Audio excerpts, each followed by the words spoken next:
जी।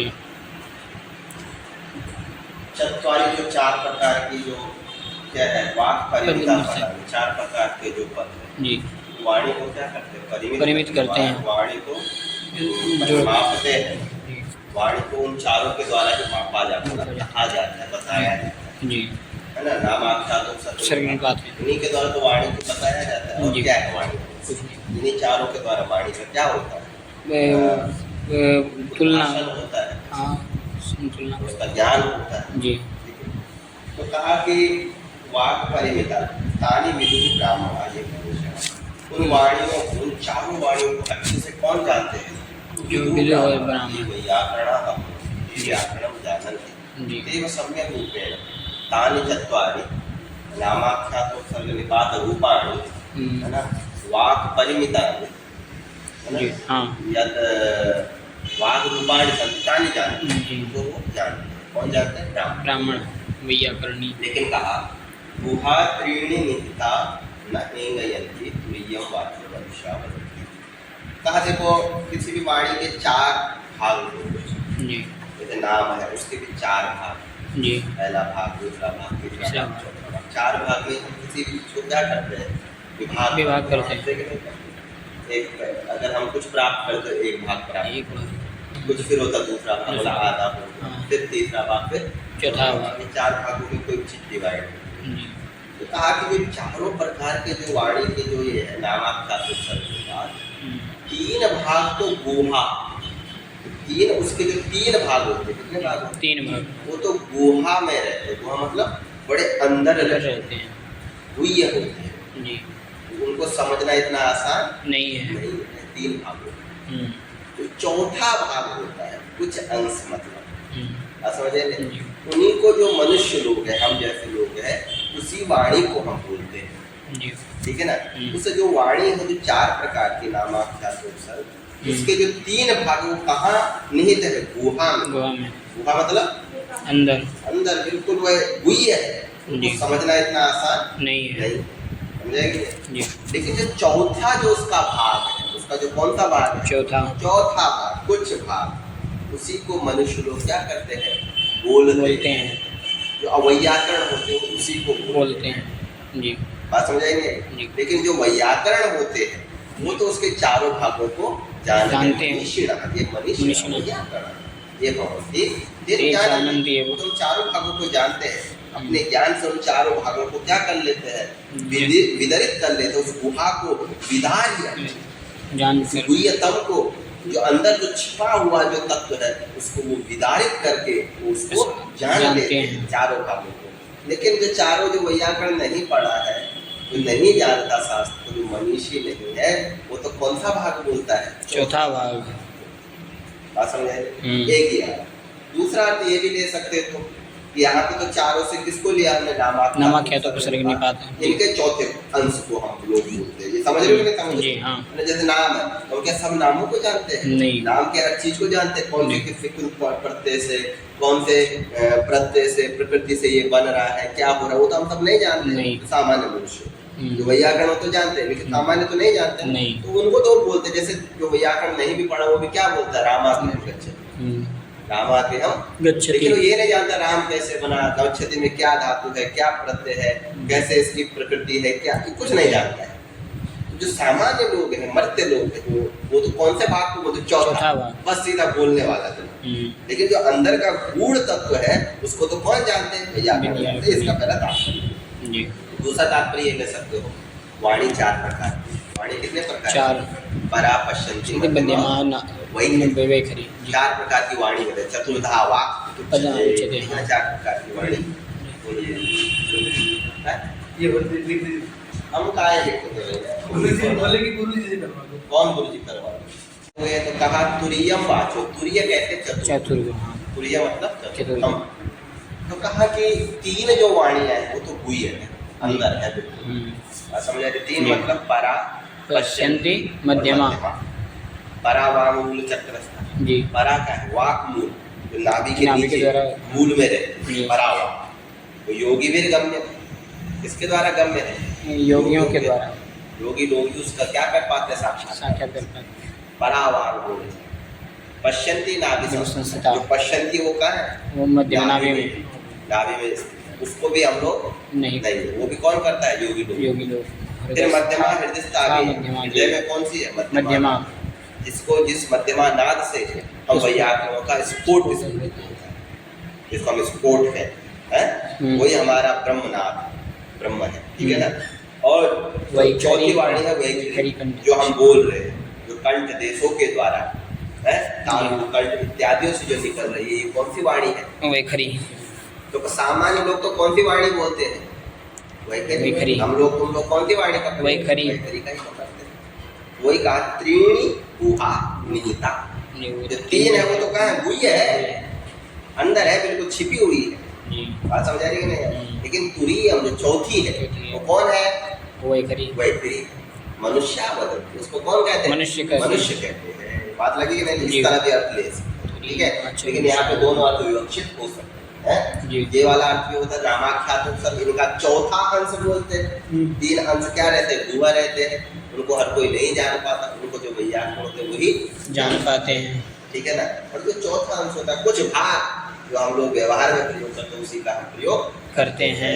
बात समझेगी जी। तो इस तरह भी अर्थ ले सकते। वही कहा निहिता निहिता न इंगयन्ति न चेष्टन्ते। न इंगयन्ति का अर्थ क्या है? न चेष्टयन्ति, चेष्टा भी नहीं करते। किनकी? गुहायां त्रीणि निहितानि, जो गुहा में जो तीन क्या है? निहित है। न इंगयन्ति, उनकी हम चेष्टा नहीं करते। अवैया, ठीक है। और क्या करते हैं? तो न चेष्टन्ते न निमिष्यन्ते, चेष्टा भी नहीं कर सकते और उनके हम उसके प्रति उसका ज्ञान भी नहीं कर सकते हैं। तुरीय वाचो मनुष्यावद, जो तुरीय होता है, जो चौथा होता है, उसी को मनुष्य लोग बोलते हैं, मनुष्य लोग कहते हैं। तुरीय वा एतद् वाचो ये मनुष्येषु वर्तते। तुरीय है जो चौथा भाग है, एतद् वाचा यही वाणी यन मनुष्येषु वर्तते, जो मनुष्य में है। बात समझाइए। चतुर्थम इत्यर्थः, तुरीय का अर्थ क्या है? चतुर्थम इत्यर्थः। तुरीय का अर्थ क्या हुआ? चौथा। चलिए आगे बढ़िए। चत्वारि, हाँ, ये उतत्वः। क्या आ गया? उतत्वः। बहुत सुंदर। उतत्वः पश्यन्न ददर्शं वाचं ततः श्रवणं शृणोत्येनाम् उतोऽस्मै सर्वमिष्णवे यायेव प्रत्ये उसती सुवासाः। उतत्वः, उत कश्चन, कोई पुरुष, ठीक है ना। उतत्वः किं करोति? पश्यन् न ददर्श वाचा, देखता हुआ भी, पश्यन अपि न ददर्श वाचा, लेकिन फिर भी वाणी को नहीं देखता। देखता हुआ भी वाणी को नहीं देखता, कोई ऐसा है, ठीक है ना। इसका अर्थ बताऊंगा। पश्यन न ददर्श वाचा, उतत्वः कश्चन, कोई ऐसा है जो शृण्वन् न शृणोति एनाम वाचम, श्रवण सुनता हुआ भी नहीं सुन रहा है। दोनों में अंतर क्या है? क्या अंतर है? पश्चन अपि न ददर्श वाचम। बोलो।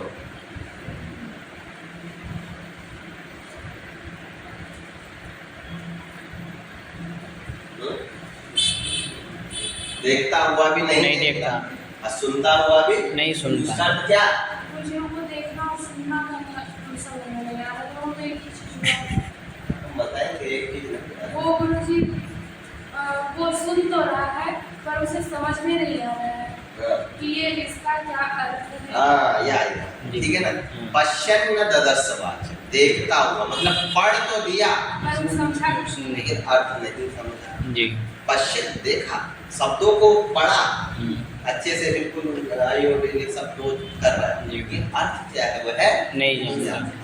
शब्द को जानता लेकिन अर्थ को नहीं जानता। शब्द को पढ़ा लेकिन अर्थ को नहीं जाना। सुना, किसको सुना?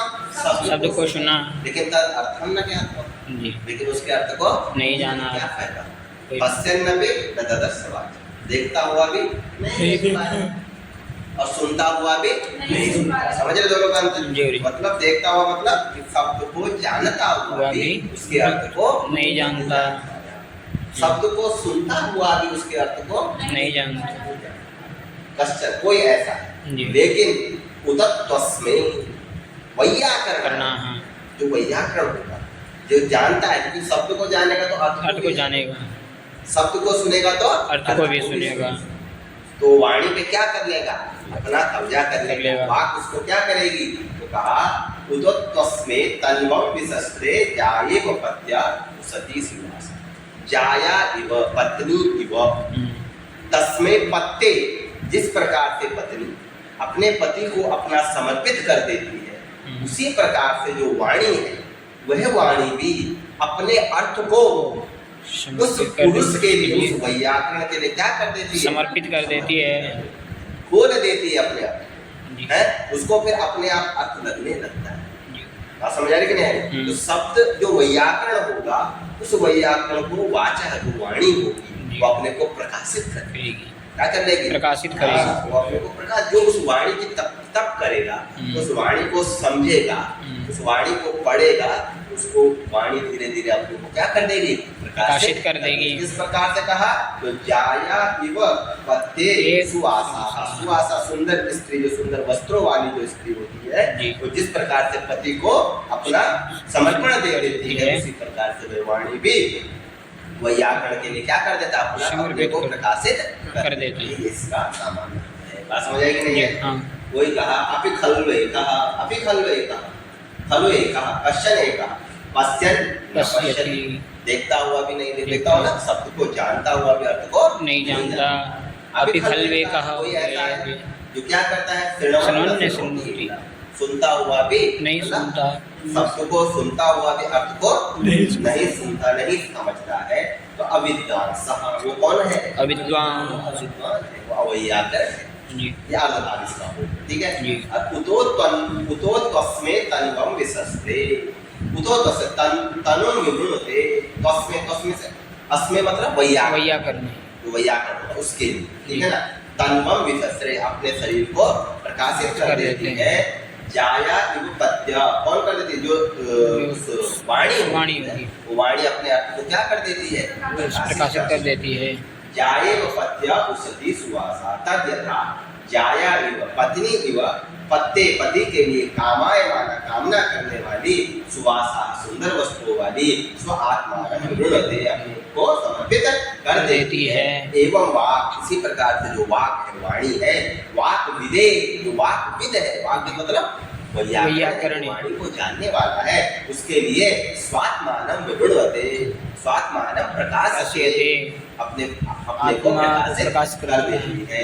वांग नो विवृणुयात्, वाणी न अस्मान् विवृणुयात्, प्रकाशयात्, प्रकाशन कुर्यात्, वाणी भी हमारा क्या काम, हमको क्या प्रकाशित करे। तो क्या करना चाहिए, विवृणुयात् आत्मानं, आत्मानं हमारे आत्मा को क्या करे, विवृणुत करे, प्रकाशित करे। इति अध्ययनम व्याकरणम, इसलिए हमें क्या पढ़ना, व्याकरण पढ़ना चाहिए। सुंदर है, क्या तुलना करें, बात समझ आ रही है। तो वाणी उसी प्रकार से प्रकाशित हो जाती है। तो वाणी कब प्रकाशित होगी, जब हम क्या पढ़ेंगे, प्रकृति प्रत्यय इत्यादि को जानेंगे अच्छे से, व्याकरण शास्त्र में जब अपना परिश्रम करेंगे तब करेंगे, तो वाणी धीरे धीरे हमें क्या करेगी, प्रकाशित करेगी, आत्मा को प्रकाशित करेगी। बात समझ आई नहीं? नो विवृणुयात् आत्मा, वाणी हमारे आत्मा को क्या करे, प्रकाशित करे। इति अध्ययनम व्याकरणम, इसलिए हमें व्याकरण पढ़ना चाहिए। आप सबने अपने 200-600 रुपया खर्चा किए थे, कितना किए थे?